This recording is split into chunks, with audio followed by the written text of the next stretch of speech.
पिछड़ी जाति के नेता कहे जाने वाले और बिहार के पूर्व सीएम कर्पूरी ठाकुर को भारत रत्न से सम्मानित किया गया है, जिसके चलते आज यहाँ पे उप मुख्यमंत्री केशव प्रसाद मौर्य के यहाँ पे एक सभा का आयोजन किया गया, जिसमें यहाँ पर उस समाज से जुड़े हुए लोगों ने बातचीत की और उस पे उनका क्या कहना है, सीधे बात करते हैं। क्या नाम है आपका? भानु प्रताप सिंह। भानु जी, आज जिस तरीके से कर्पूरी ठाकुर को सम्मानित किया गया है, उस पर आप क्या कहेंगे? ये बिल्कुल अप्रत्याशित फैसला हुआ है। हम लोगों ने कभी नहीं सोचा था कि भाजपा जिसको जिन पार्टियों में उन्होंने काम किया, प्रधानमंत्री विश्वनाथ प्रताप सिंह जी प्रधानमंत्री थे, उन लोगों ने कभी इस बात पे विचार नहीं किया कर्पूरी ठाकुर को भारत रत्न देने के लिए। जिन लोगों ने प्रदेशों में सरकारें बनाई, उनके नाम पे समाजवादी विचारधारा के उपरोधा कहे जाते थे, उन लोगों ने कभी सदन में आवाज नहीं उठाया। स्वर्गीय भारत रत्न जननायक कर्पूरी ठाकुर जी, उनको जनता ने जननायक बनाया था। देखा जाए तो पार्टियां उनको अपने साथ लेने के लिए विवश होती थी। उनकी जनता में इतनी पकड़ थी। 1992 से उन्होंने जब से चुनाव लड़ना शुरू किया, कभी चुनाव नहीं हारा। और जब उनको मुख्यमंत्री बनने का मौका मिला, मात्र 2.5 साल के कार्यकाल में उन्होंने पिछड़े समाज के लिए, दलितों के लिए, आदिवासियों के लिए जो काम किए, वो आज मील के पत्थर साबित हुए हैं।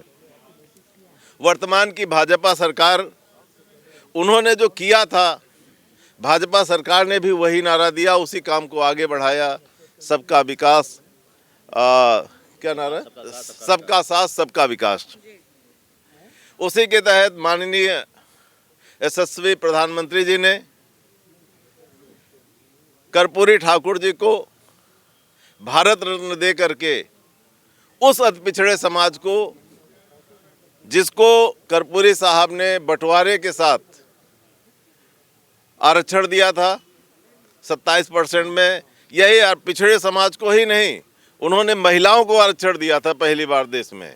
उन्होंने गरीब सवर्णों को आरक्षण दिया था पहली बार देश में। उसके 12 साल बाद मंडल आयोग बना। मंडल आयोग की रिपोर्ट आधी अधूरी लागू हुई।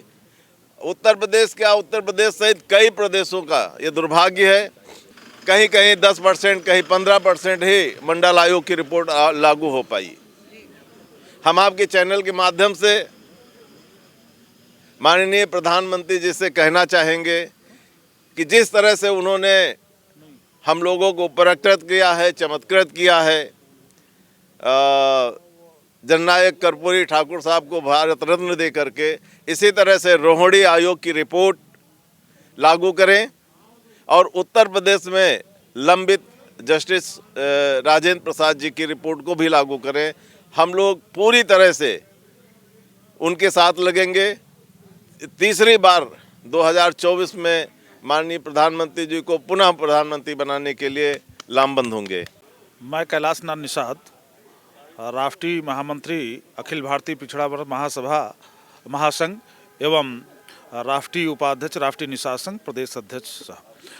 आज बड़ी खुशी का दिन है कि भारतीय जनता पार्टी, जिसको कभी लोग कहते थे कि ये पिछड़ों की पार्टी नहीं है, और अब तक जो भी सरकारें रही, चाहे जनता दल की रही हो, चाहे गठबंधन एनडीए की सरकार रही हो, कांग्रेस की सरकार रही हो, कभी भी किसी सरकार ने इतना बड़ा सम्मान पिछड़ों को नहीं दिया।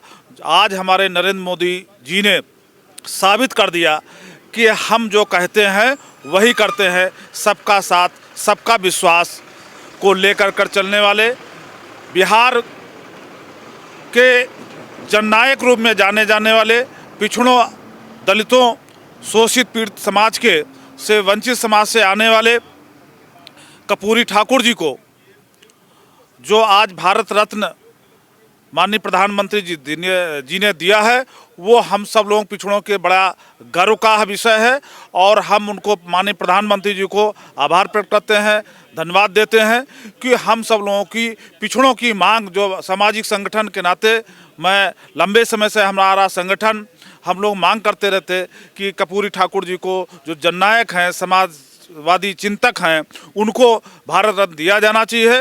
वो प्रधानमंत्री जी ने कल घोषणा करके साबित कर दिया कि भारतीय जनता पार्टी सबका साथ, सबका विकास, सबके विश्वास में लेकर के काम करती तो है। ये थे हमारे साथ पिछड़ी जाति के लोग, हमारे साथ में कुछ लोग जुड़े हुए थे जिन्होंने कर्पूरी ठाकुर को मिले भारत रत्न से सम्मानित किए जाने पे खुशी जाहिर की है। उनको कहना है कि इस तरीके से उनका प्रधानमंत्री मोदी ने बहुत ही उत्साहवर्धन किया है और ऐसे ही वो काम करते रहे और आगे और लोगों के लिए भी वो चाहते हैं कि उन्हें भी भारत रत्न से सम्मानित किया जाए। कैमरा पर्सन हरीश के साथ मैं श्वेता गर्ग, TV24